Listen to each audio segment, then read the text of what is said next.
So welcome back to part 3 in this series of how to play the wicked solo at the end of the movie Crossroads. Okay, so we've talked so far about the first group of arpeggios, right? A minor, E7, A7, D minor. Okay, this brings us to our next arpeggio. Our next arpeggio is what's called full diminished arpeggio. In terms of, in jazz terminology, you would call this a minor flat 5, flat 7 arpeggio. Okay, it's a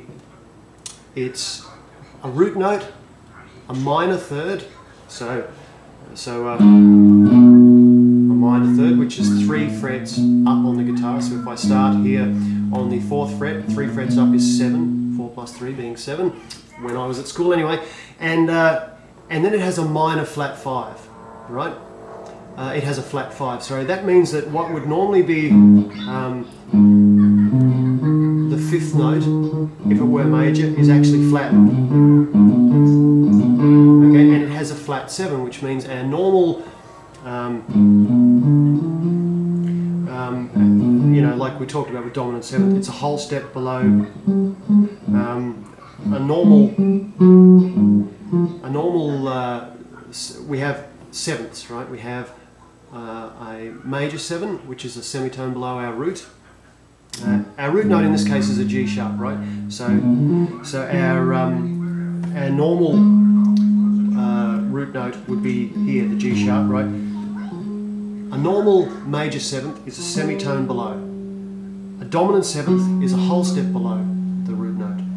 This is a flattened 7th, so it's a semitone lower again.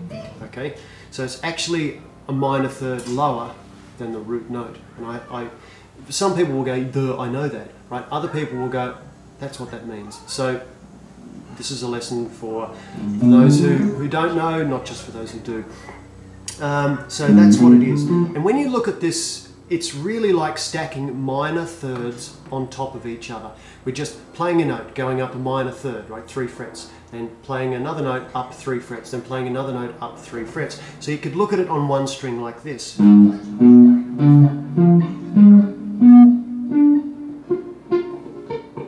If I had a fret up there anyway. So that's all it is, and that is a full diminished minor flat 5, flat 7 arpeggio. That's what it's called. Now, the notes that we're using, there are 4 notes in this. The root, the 3rd, the flattened 5th, the flattened 7th. 4 notes, okay? The notes are G sharp, B, D, F. Okay? So all we have to do is do 2 octaves of those. Now I'm going to show you 2 ways to play this, and you choose the one that is suitable for you, because maybe you already know one, and what's the point of relearning, right? The first one is probably the most common way of playing these, and it just uses a 2-note per string pattern, right? And all I'm doing is I'm starting on the G sharp, which is the 4th fret. I'm then with my first finger on the low E string, and on the low E string I'm then playing the 7th fret with my pinky. Okay, so I'm doing G sharp and B, then I'm doing D and F, which is the 5th fret with my first finger, and the 8th fret with my little finger on the A string.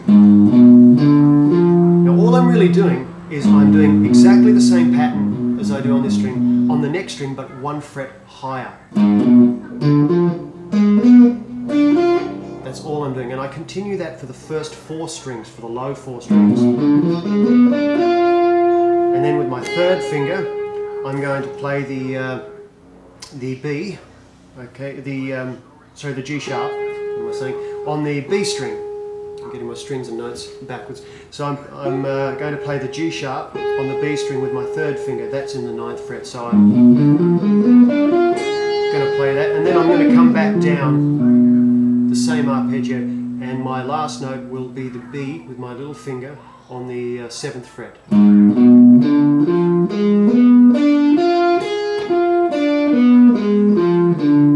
So that's one way to do it, right? The other way is to play it in an open position, right? Now this will appeal to some people. Okay. And I suppose if you had like a country playing background, this would probably be more what you do, because it's got that open string thing happening in it, and that's very, very classical, very country rock sort of way of playing. So whatever works for you, remember that's what it's all about. So on this one, right, I'm starting with my little finger on the 4th fret on the low E string, that is G sharp. Then I'm switching to the 2nd fret with my 2nd finger on the on the A string, I'm sorry, and that is the B note. Then I'm doing a D as an open D, okay, on the D string obviously.